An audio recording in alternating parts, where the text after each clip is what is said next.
104.1 KRBE, a Cumulus media station.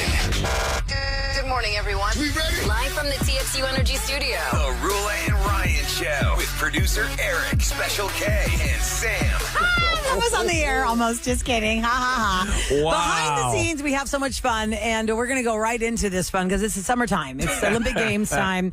Paris is in the spotlight, and we have been locked in fully to the Olympic Games. But there have been so many events that were medal-winning events that are not anymore. Like yesterday at this time, in this hour, we had Krista Williams on. She is in Kingwood. She's a 2-time gold medalist for softball. She's won everything you can win to softball. They don't even offer softball anymore. So to chime in on this topic of events that were and were or not anymore, or maybe they never were, because some of them sound ridiculous, we have comedian Maz Jobrani in the studio. I'm an Olympic expert, so That's you right. picked the right person. Yes. Now you're in It's good for color commentary as you're going to be at the Improv this weekend. 2 shows today, 2 shows on Saturday, 1 show on Sunday. Maz, improv.com if you guys want to see Maz live and in person. He's just a really fun person to listen to. And I'm doing the diving event on Monday. That's right. Diving, the old man diving. My wife always said Iranians were like wrestling and boxing were their big sport. Wrestling was their big sport, right? Yeah, Back in the- people from the Middle East in general, I think we do well at individual sports because, like, I've played soccer throughout my life, and anytime the soccer game has other Middle Easterners, we start as a team, but then we start arguing, start walking off the field. There's a reason why it's a mess over there. We can't get along. So no team sports. no team sports. So weightlifting, weightlifting is big. wrestling, that kind of stuff. If they had like downhill wrestling, we do very well. Downhill wrestling. Yeah. Okay, so we're going through some of the events that were, and maybe some are made up, but it's been, I mean, the Olympics have been going on since 1896. So it's our job to guess if this is real or not. Correct. Okay. Obstacle swim. You are swimming, but there are obstacles. You have to swim over and under in order to medal. That sounds fun. Was that a real event, or was that Like is swimming that with like hurdles? Like swimming with hurdles, That basically? sounds like Obstacle somebody. swim. That sounds like somebody was not a fast runner, and they're like, you know what we should do? We should do this hurdle thing in the pool, and they're like, yeah, that's a good idea. No, that's not real. That can't be real. Anybody else who wants to advise real or fake? Real or fake? It would be how many reals? How interesting many if fakes they do made we it have? like sharks or something. I'd watch it. It sounds fun, but I don't know. It's gonna not. say fake. Can't be real. I'm saying real. Okay, Kevin. That is definitely not real for the Olympics. However, I would watch it over the Olympics. Oh, yeah. The 1900 Olympics featured obstacle swimming. No. 1900s? The 1900 I Olympics. thought you meant this year. Oh, this year. I know. I'm There's saying in the lawsuits history now. of the Olympics. They start in 1896. Competitors had to climb over poles and rows of boats and swim under rows of boats It sounds like Wipeout. in 1900. They were ahead of their It time. Olympics. It sounds Double like, dare. like someone's fleeing a country, and they were like, "This is a good Olympic sport." It sounds like some rich people that were like, "Let's watch them flee the country." Hey, look at them get under the bed. These peasants. That's pretty funny, actually. Come on. We were also joking about poodle clipping. You know, dog groomers. That's a very important job in the world. People want their dogs to look good. Poodle clipping, real or fake Olympic events? That's got to be fake. It's got to be real because hoping how would you even that's think of fake. that, Rula? That it is. Yeah, it sounds It's pretty so- random. Poodle clipping. Now it's just Dog grooming. so what they're grooming now is like that. I can't imagine that being a competition though, because then like is it the fastest groomer? Is it the best? Because you might be the fastest, but you're like, oh man, you really messed my dog up, man. My dog doesn't look like a dog anymore. And your judges, then they tell you if it looks better. Yeah. Well, the same Olympics in 1900 offered poodle clipping. No. Oh, my And the God. gold medalist clipped the fur of 17 poodles in 2 hours. Oh, so it's more about speed. How How many many can you dogs do? you can 2 get done. hours? The event was 2 hours. Yeah, 2 hours. 17 poodles. That would make for some riveting television. I'm guessing they didn't have. I'm guessing they didn't have clippers back then, because like now, Oh, man. you Yeah, can what do they use. 17 poodles with in 5 minutes, because you just use the electric Shears. Electric, yeah. By the way, Okay. what can you tell us which? Do you know where this 1900 Olympic 1900? was? That one was in Where Par- was it? Because Was it that sounds. Paris? Let me look. I think it was French because the River Seine is where the obstacle swimming was, and that was the 1900 Olympics. I was going so it to had say, to be France. so far it sounds like very French. like filled with aristocracy. Yeah. Now listen, I'm going to Poodle just clipping. tell you now then that every single event on this list was real. Okay. Yeah. Every event that I have on this list was real, Paris and they Olympics. sound crazy. Croissant eating. Okay. It wasn't Anybody Paris. remember Yeah. ski ballet from the 1992 Winter Olympics? Yes. Do you remember that? Yeah, I remember that. Ski ballet? Definitely. Yes. It was called acro ski. It was demonstration sport in the 1988 and the 1992 Winter Olympics. Ski ballet, acro ski. Yeah, you can twist an graceful. ankle real easy with that one. Once you get that thing in the air, that right turn is easy, but it's that left that twists you down, girl. Oh, You love that skiing. For people not able to see this, he's actually showing, he's demonstrating in the You do realize in it's the right. station.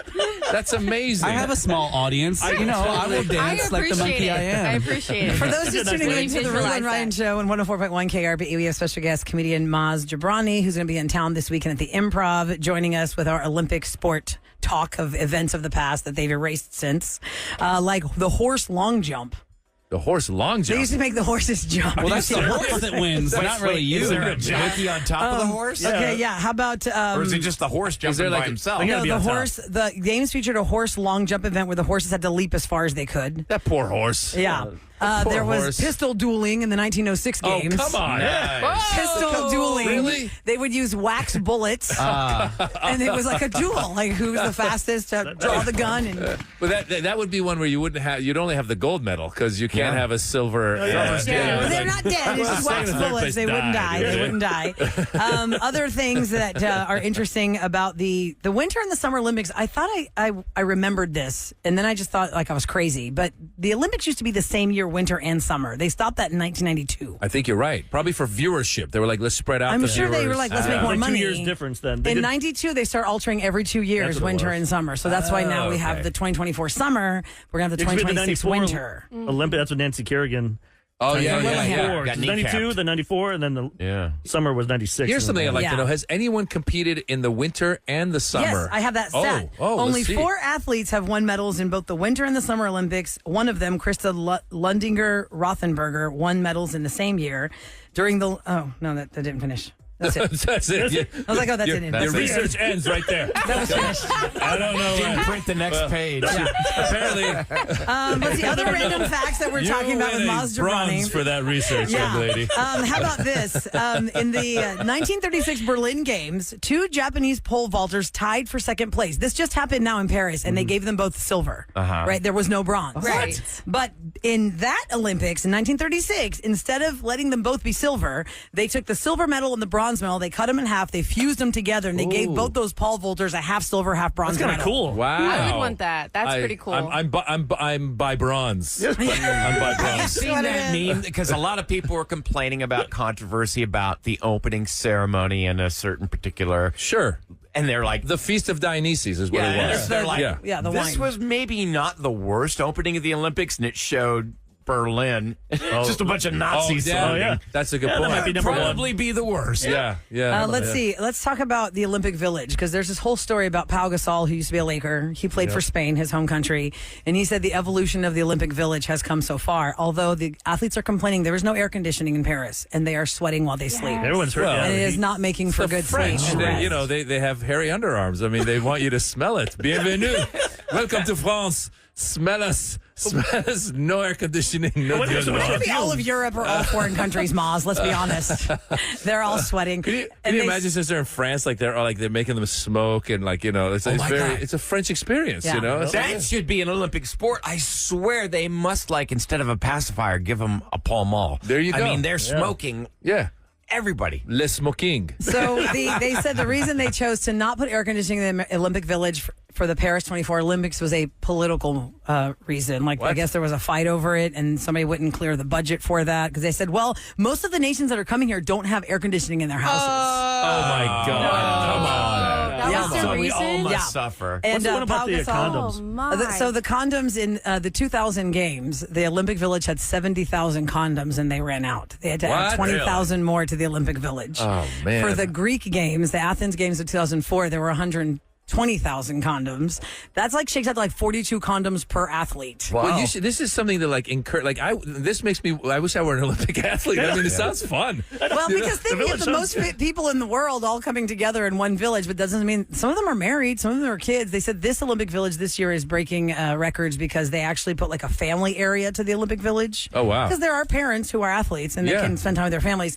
But this is also the Olympics that they had to advertise the cardboard beds so that they can't get freaky. Oh, yeah. Oh, they have cardboard beds? Yeah. So they Where they can't? collapse? Yes. Wait a minute, they're in France and they don't want them to get freaky? Like, I know, that's the yeah. whole point of going to France is to get freaky. They invented freaky. That's horrible. Why would you do that, France? And then there's another step, Roula, I was telling you about in Atlanta for the opening games. You know, that crazy, right. what is that thing called? So The at crazy car inflatable guy? dealerships Yeah. or like Oh, yeah, the wiggle cell phone arms. stores, that blow-up guy that looks like he's dancing with his arms up. Yeah. That was invented for the 96 games. Are you serious? As part of like the pomp and Think circumstance about it, we never of saw the- that in the 80s or We've 90s. never seen that Wait, before. that Until didn't then. exist until the Olympics. 96 games. I didn't Wow. know that. People loved it. They said, we need to get that in front of our wireless. Store. Yeah. With a great So So the favorite. next time you're driving past the car dealership, you're like, wow, they must be into the Like if you're a Olympics. Big Olympic fans. Look at You're that. buying a sketchy cell phone, you know where to find it. That's where it is, yep. Yeah. Right. That's all. Look at that. We learned something today, guys. Look at that. Yes, we did, except we didn't learn that one fact that we were looking for. We kind of ended there. right? Yeah, Well, the because I thought page they were went going on. to tell me the categories that the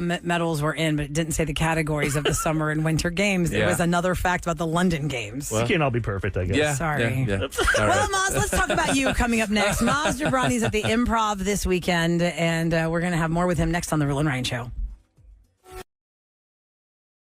So, 104.1 KRBE. Maz Jobrani is here in the studio. He's at the Improv this weekend, the Houston Improv. Of course, you can find that on the Katy Freeway, and you are doing 2 shows today, 2 shows tomorrow, 1 show on Sunday. That's right. I'm here for the whole weekend Nice. because I live in Los Angeles and I needed some humidity, so I came here. Some humidity. I came here It's for the hot humidity. enough for you. Heat there. advisory today, so have fun with that Yeah. outside. Thank you so much. Thank you very much. For those Here we who go. don't know Maz's story, I want to just kind of reset because it's not the first time Maz has visited us, but he hasn't been here since 2018. And with all stand-up comics, Maz, everybody's got a story, an origin story, how you started out, but you write a lot of your materials from being an immigrant kid. Yes, I was bitten by a spider in Iran, and I became Spider-Man. No, I was born in Iran. I moved to America when I was 6 years old. Grew up in Northern California. I always say because I'm now when you talk to, I have a lot of friends from the Middle East, and here's what I've learned: people from the Middle East, we always come because of some sort of turmoil. Oh. I was talking to my Lebanese friend. He was like, I came during the Lebanese Civil War. Then my Iraqi friend was there. He was like, I came during the Iraq War. And I was like, I came during the Iranian Revolution. You never hear a Middle Easterner be like, I came during summer. Like, it's never the case. It's always Always some dramatic. turmoil. It's turmoil. It brings us here. So when did you know that comedy was your lane? Like, Oh my God. I was a big fan of Eddie Murphy's as a kid, and having immigrant parents, I would tell them I want to be a comedian and an actor, and they would be like, how about lawyer, doctor, or engineer? Right. And my mom actually at one point, I'm not kidding, she said, you should become a lawyer and just do jokes in court. oh my God. Like, how does that work? Your Honor, I will prove I prove my client is innocent, but before I do, I have one question. Why did the chicken cross the road? Oh my God. Yeah, she wanted that, and anybody who's got immigrant parents, whether you're Greek or Middle Eastern or Russian or Chinese or whatever, that's what they want. They want lawyer, doctor, engineer. Of course, just they understand that nonstop that's pressure. a moneymaker and that's a Nonstop. respectable. Now, Roula always said she never celebrated Halloween. Her parents didn't understand it. Oh, really? The Greeks didn't want Halloween? No, my mom, when she came here, Maz was like, are you out of your minds? We are training you to never take candy from strangers, and you idiots are going to go to strangers' doors and beg for candy. I would think you guys would have like Greek treats ready to go, like have some baklava or whatever. No, my mom was like, they left me home by myself one year, and I didn't understand why the doorbell kept ringing. But no, we didn't do a that. scary movie. It was terrifying. It was Don't answer the door. Are terrifying. your parents more So what are some things that accepting? your parents wouldn't like grab onto American traditions? Any of those? No, my parents were fine with listen, we were obviously as kids we would just get them to do. I'm so old. Our costumes, Halloween costumes, were the ones where like you get like I had a Hulk plastic mask with a little rubber band around string behind it, and then there was a tiny little like slit in the front where like your tongue could go through. So I'd be sticking my tongue through. No. It's disgusting. And it was basically a And then you plastic wore this bag as the flame outfit. retardant. Yeah. It was plastic bag. It was basically a trash bag that was colored the color of the Yeah. Hulk. Yeah. Yes, Yeah. yes, That's yes. how old I am for that. Yeah. So, at what age did you find comedy? Like, what was the catalyst to getting into comedy? If your parents want to be an engineer or whatever, what were you doing? Again, when I was 12 years old in junior high, I always encourage kids. I know kids are so self-conscious because I have teenagers.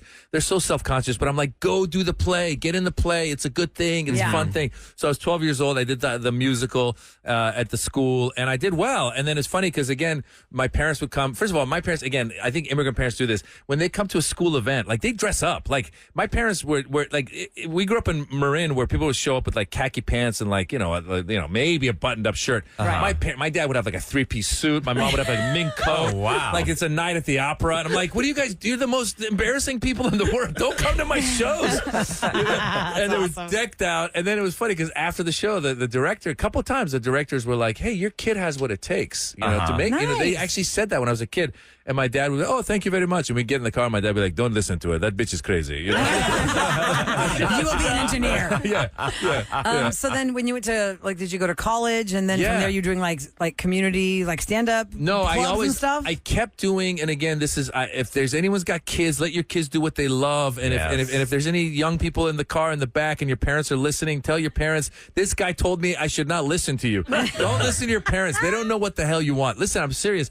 I went to college. I studied political science. I got my degree in political science. But I was always trying to please my parents. I thought I was going to be a lawyer. Then I did a year in Italy. I did a year abroad in Italy. Which, by the way, again, if you're in college, do your junior year abroad. This is becoming like a TED Talk for kids. It's great, Mom. Grasp, carpe diem, kids. Carpe diem.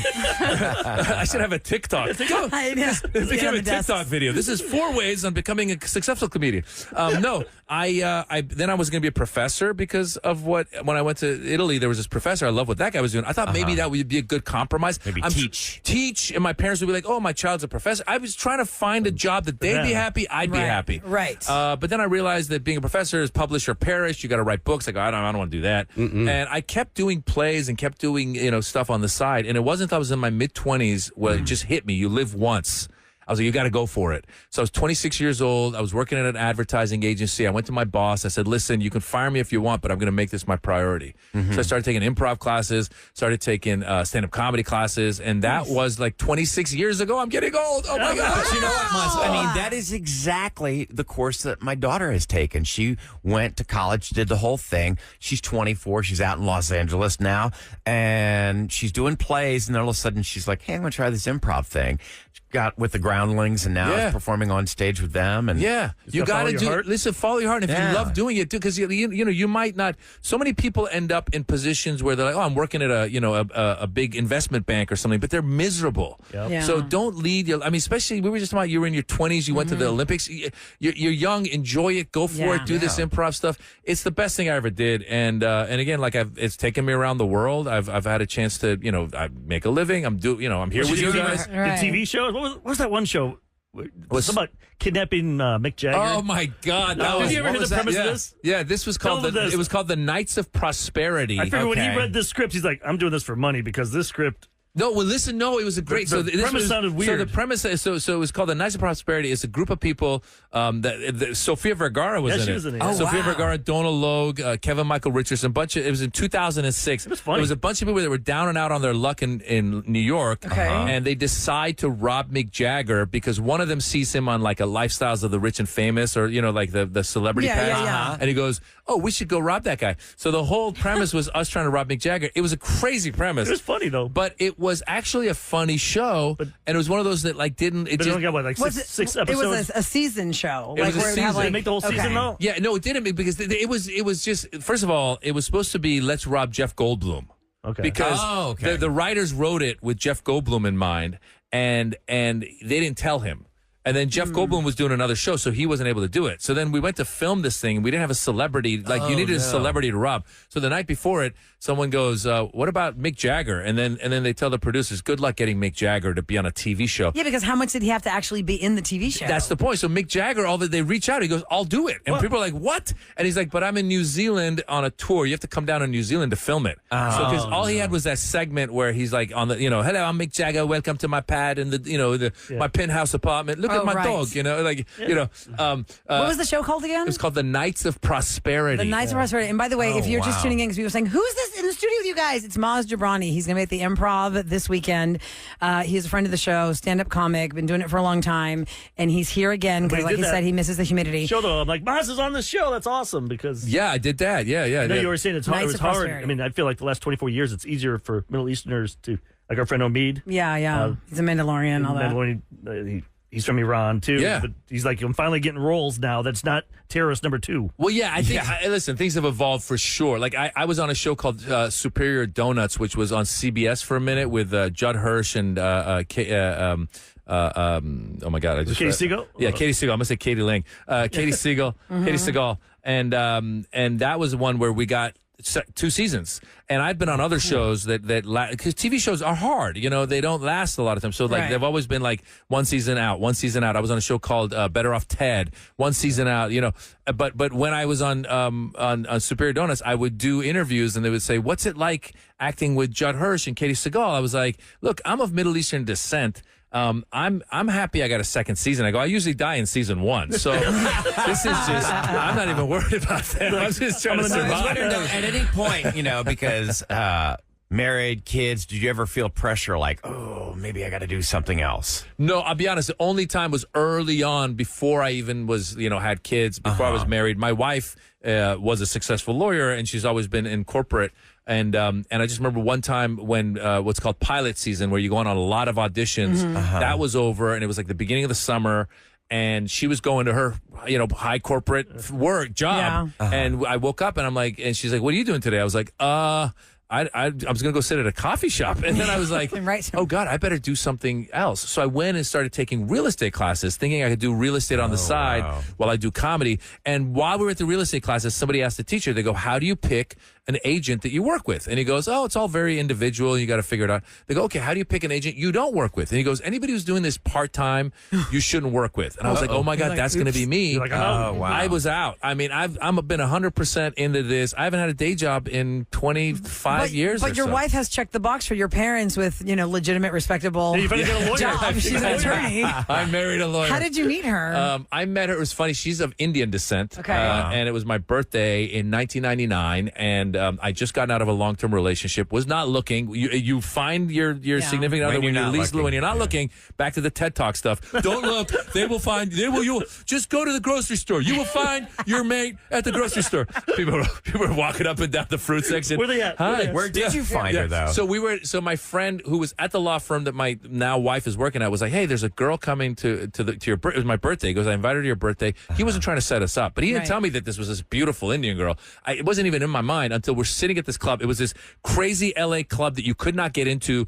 It was like the only way we got in was we got dinner reservations at like 6:30. So you're already in there. I swear, we walked in with the bus boys. We're like, hey, hola, amigo. I'm sitting there waiting. So listen, that night was the night Hugh Hefner was there. It was like, I think it was Hugh Hefner's birthday. That's when Dennis Rodman was married to Carmen Electra. This was like 1999. Yeah. So this club got going. Anyway, all of a sudden, this beautiful Indian girl walks over, starts talking to my friend. I'm like, who's that? That's the girl I was telling you about. Oh my God, we start talking, hit it off.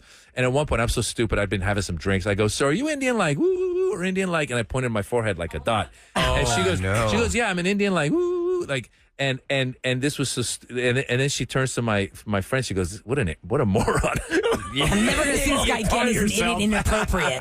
You're like, dang. So how'd you get past that one? Well, that was I realized she has a sense of humor. I go, you know how in Jerry Maguire he says, "You had me at hello." Yeah. My wife had me at moron. Morning with Maz Jobrani coming up next in Scoop, as you can see him at improvtx.com. He's got 2 shows today, 2 tomorrow, and 1 on Sunday. He's going to give us his thoughts on all things Olympics because he's one of the new color commentators. No, just kidding. And I want to bring my wife in because she's here because her birthday's tomorrow. So I want to wish her a happy birthday. That's why you're really here, Maz. Yes, I'm here to sing happy birthday. This is how Eric Persian. can give his wife the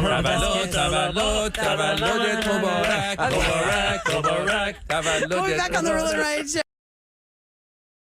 104.1 KRBE is back to the Roula and Ryan All right, show. if you're looking to laugh this weekend, the Improv is the place to go. Maz Jobrani is here in studio. He is going to be at the Improv today, tomorrow, and on Sunday. 2 shows today, 2 on Saturday, 1 on Sunday. Go to improvtx.com to buy your tickets. And Maz is of Persian descent. We learned that he came here when he was 6 years old to California. For those that follow the Roula and Ryan show, Eric's wife is also of Persian descent. She came here at 10 years old from Iran, and that is the connection that we have because it's Eric's wife's birthday tomoray, so he really needs to come in strong with a gift. Yes. Come in a gift. I was going to have Maz sing happy birthday in Persian. Wait, is this the first time we had Niggy live in the studio, Mike? Negi, is this your first time live on the studio mic with Eric together? It is. It is. Look at They are. Wow. 21 years and now it took boss. Wow, my love, there's only you on my mic. Oh my God, y'all are so cute. I've never seen you guys stand next to each other like that at work. Did you know that Negin and I actually came to America on the same flight? Did you know that? What? No, I'm kidding. What are the chances of like, wait a minute, weren't you the one in aisle 4? So, Maz, do you find that? I think that anybody gravitates to their ethnicity. So, do you anywhere you go and people find out that you're in town, they're like, oh my God, I'm Persian too. I'm from Iran too. Well, you got to understand, we had so few people doing what I'm doing right now, like when I started, so that it was almost like for us, it was a big thing because again, going back to our earlier conversation, most of my friends were lawyers, doctors, engineers. I decided to be a comedian and be a disappointment at that point. And it was a disappointment. You go to parties and be like, oh my God, that's Jobrani's son. Did you hear about him? He's almost a drug dealer. That's what this was. That's exactly how what this was. They would gossip. Yes. Almost a drug dealer. But because I was first out the gate, my people would show up. So everywhere I go, the Persians show up and then others show up. And to this day, it's funny because like some of my Persian fans don't understand that the show is for everybody and it's in English. And that I grew up in America and I prefer to do it in English. I started, this lady emailed me and she goes, Maz, I want to come to your show, but I want to bring a colleague. I don't know if he's going to understand the show because he doesn't speak Persian. And I was like, well, the show's in English. And she goes, it is? And I go, yeah. Haven't you seen any of my stuff online? She's like, no, I don't watch your BS. I really am not. I'm not a fan of. My friend wants to come. So I was like, yeah, well, just come. And then they'll write you. They'll be like, can I bring my child? I go, oh God, how old's your child? They're like 6. I go, don't bring a 6-year-old. There's going to be cursing. They go, don't worry. I curse at him all the time. Well, Negi, do you have any questions for Maz? I mean, I know there's like your birthday gift from Eric. So I actually want to know, as you mentioned, you were one of the first Iranian comedians, and now there are quite a few other ones. Yes. Is there one that you particularly like more, or are you friends with any of them? I hate all of them. How dare they take my thunder? My job.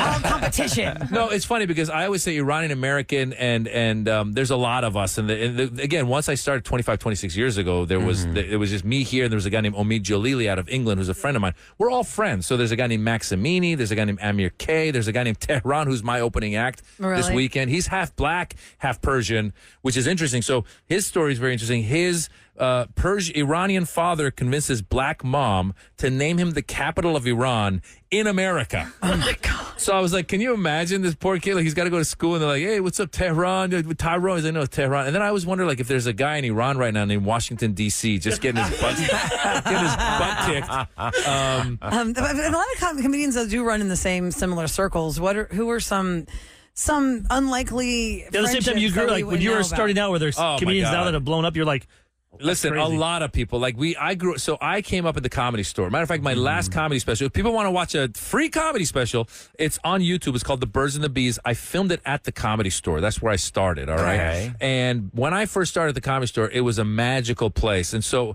coming in, there was like guys like Joe Rogan, Joey Diaz. You have like back then like Andrew Dice Clay. I had to follow Andrew Dice Clay. That was hard. Following Andrew Dice Clay was hard because he would have just done like an hour of just like sexual material and all this stuff. And I'm like going up there trying to work material, like political material. Like, after he's done all that, I'd be like, so what do you guys think about the war going on in the Middle East? And people are like, So you're saying Dice dumbed down the room? No. I love Dice. If you want to follow something he's got this TikTok Dice where he walks around New York City and just goes up to people. He's like, are you the guy looking for the picture? And people are like, what? He's like, the photo with a famous guy. And people are like, who are you? He seems like this crazy person, but it's the funniest. And he did it once at an airport and met Matt Damon. Oh, did he do it to Matt Damon? Matt Damon's at the bar talking to his wife, serious, and then he went up to him like, hey, I know you want my autograph. Like, that's the whole bit. The and then Matt Damon's like, then he realized who he was. Yeah. So those are the guys that were already established. Then the guys who I came up with, like Sebastian Maniscalco. Which he's going to be on Monday. On our show. Oh, is he coming Monday? 7:40 Monday morning. 8th, he's at the Toyota Center. Oh, Sebastian is blown up. He was like, he and I used to I remember we drove down from Los Angeles down to Newport Beach. I was like, Sebastian, there's a place we can go. This is when we were like starting out. Place we can go. We get 15 minutes of stage time and they're going to give us a free salmon dinner. He's like, I'm in. So we just, Free food. and I remember driving down on the 405, and I think he was driving. We almost got like this guy almost cut us off. I was like, oh my God, I would have been in this car accident with, thank God we didn't, with Sebastian. Right. And then from there, Sebastian, so we did a tour called the Axis of Evil Comedy Tour with me, Ahmed, Aaron Cater, a bunch of people from Middle Eastern descent. We started doing and it came out on Comedy Central. And then we became well known in the Middle East. And we started taking our non-Middle Eastern friends with us. So we took Sebastian one time. We took Andros Soroukis, who's a Greek comedian. Oh, wow. So all these, we all came up together. And it's, to me, listen, I've had a couple comedians be like, Mark Maron said this, because Mark Maron will go up and he's kind of got an angry routine. Yeah. And then at the Comedy Store, we bring each other up. Mm-hmm. So every time he's brought me up, he's like, all right, now you got to turn and he's Jewish. He's like, you got to turn your meters from angry Jew to pleasant Persian. And I always Sounds like feel Mark would do that. I always go up. I'm like, I feel like Mark, the way you introduce me, I always go up on stage. I feel like I got to come up on stage and be like, hello, everybody. Good to be in America. No, he sets it up in such a way. But what he said to me one time, he goes, you're a nice guy, and then there's Dom Herrera, who's a legend. He was like, I was talking to another comedian. We realized you're the nicest comedian. And I was like, guys, you guys keep saying nicest. It's not funniest. Yeah, I'm the nicest. You know what that means? Not funny. Not Now, funny. is there a competitiveness, or is it more just camaraderie? Well, that goes back to what I was saying. For me, I feel like, listen, if you make it, it'll help me make it. Like going back to We know each other. You're hook me up. Like going back to project. Like going back to Sebastian. Like during the coming out of the pandemic, he had some like like food show basically. And so I got a call. They go, oh, Sebastian wants you to come be one of the guests on the thing. So he's bringing me in for that. Whitney Cummings is another person. Whenever I bring up Whitney Cummings, I always give her props. She had a TV show and then she had a movie, and both times she called and was like, hey, I got a part for you to play. And again, going back to what you said earlier, I was like, oh, was he a terrorist or something? It's like, no, you're a doctor. I go, okay, that's a stereotype I'll get behind. So she's hired me to be a doctor twice. So yeah, it's for me, it's a camaraderie. Some comedians, it's competition. And also, by the way, the other thing you got to look out for is if somebody's actually like stealing your jokes, then you do want to call them and be like, hey, man, that's something I do. Like, what are you doing? Who was it that got accused of that? Was it Carlos? Carlos. That was the big one in 2004. Rogan confronted him on I put it. Rogan on the map too for Yeah. Well, Rogan was already like a killer on stage. Like he had. Most of us though thought Fear Factor. We just knew him from News Fear Radio, Factor. I didn't realize know how he funny. was a Well, stand-up that comic. shows you. Listen, this is. I tell my comedian friends all the time. The reason I'm on TikTok and on Instagram and on this and on that, and I'm constantly uploading stand-up comedy clips, is because people don't know you're a comedian when they see you in something else. I ran into this friend of mine who fit the demographic for a Joe Rogan fan, and he goes, yeah, man, I didn't know Seth Rogen does stand-up, and I go, Seth Rogen? He goes, yeah, the podcast. I go, you mean Joe Rogan? He goes, yeah. I go, you don't know, you listen to him, you didn't know? He's like, I didn't know. So you almost got to spoon feed people and be like, I tell jokes on stage. That's how I make money. Yeah, and it changes every few years. And there's specials and there's clips. Go see it. Yeah. I have people sometimes hit me up. They're like, you need to write new stuff. I'm like, bro, I got 7 specials. Go look at those. And then, by the way, I go, have you ever come to a show before? Or you just you watch the same clip. Yeah. So it's because it gets in that algorithm, and that same clip gets more views. Have you ever had a Absolutely. chance to meet Jerry Seinfeld by chance? I've never met Jerry Seinfeld. I've been at the club when he's performing. A lot of times at the club, you won't necessarily hang out. Right. You'll come and you go. I didn't know if it was like maybe you were in some environment where he was there, because I got hooked on his Comedians in Cars Getting Coffee. That's a great show. And that had a lot of seasons, and it's been a while since it's been on, but I learned a lot about the whole comedy game, like the stand-up game. And it to his point, not everybody can be a stand-up comic, but stand-up comics can be actors. Not actors can't be comics, but comics can be actors. Oh, well, listen, that's a whole thing. That the issue becomes, a lot of times, I've been at the clubs before, and people know someone from a movie or whatever, and that person has now decided to go do stand-up comedy. The crowd goes crazy when they go, oh, give it up for, Superstar. And the superstar goes up. Hey, that superstar has like 3 or 4 minutes of being able to just be on stage and be like, hi, guys. And they're like, ah. And like, I'm happy to be here. Ah, everything they say. But at some point, you got to have the jokes. Content, and to become a stand-up comedian, you got to it takes years to really get good at it. Yeah. Wow. Well, Maz, We really congratulations appreciate you on coming your in. success. I know it's short notice, but Thanks for having me, and happy birthday to Negin. I just want to say happy birthday to the love of my life. Mwah. How are we going to celebrate? We go to San Antonio because we have to pick our kids up at camp tomorrow. Oh, there you go. That's how you do it. I'm going to go Night see in your San show Antonio. tomorrow night, okay? Thanks for coming out. I'm looking forward to seeing you there. Definitely. You'll see us there. Maz You'll see a bunch of Jobrani. blonde, half Persians of our kids. Yeah. If you want to follow Maz on Instagram, it's at Maz Jobrani. It's MAZGABRA. No. G-O. Tell me. No. J. God, I'm so At stupid. Sorry. MAZ and then JOBRANI. Like Yeah. job, ran, I. Yeah. I was about to throw it to you to spell your own name, but I was like, I'm just going to go fast. And That's I've kill been Roula saying all the day now. G's- She's going to be It texting is. me like, oh the my G's God. and the J's have been screwing me like the last 3 months. Well, my I last don't name's know why. Jobrani. For the longest time, people go Jabroni. They go, "Are you a Jabroni?" I'm like, "No, I'm not a Jabroni." Hey, Jabroni to the rock. Yeah. Well, hey, props to you for sticking to the name. Yeah, I because stuck a with the lot of name. people will say, "We got change. Can call you Matt?" No. You know? I'm sticking with Maz Jobrani. So yeah, you can see me at the Improv, improvtx.com. 2 shows today, 2 shows tomorrow, 1 on Sunday. Welcome back to Houston. I hope you have a good time. Sorry about the heat. You're great, and thank you for. I'm happy to the fact that you're Greek. Now I'm going to go get a hero. I feel like I need a hero. Hero. Such a case going to kick off the weekend for us with the Friday free for all next on the Roula and Ryan Show.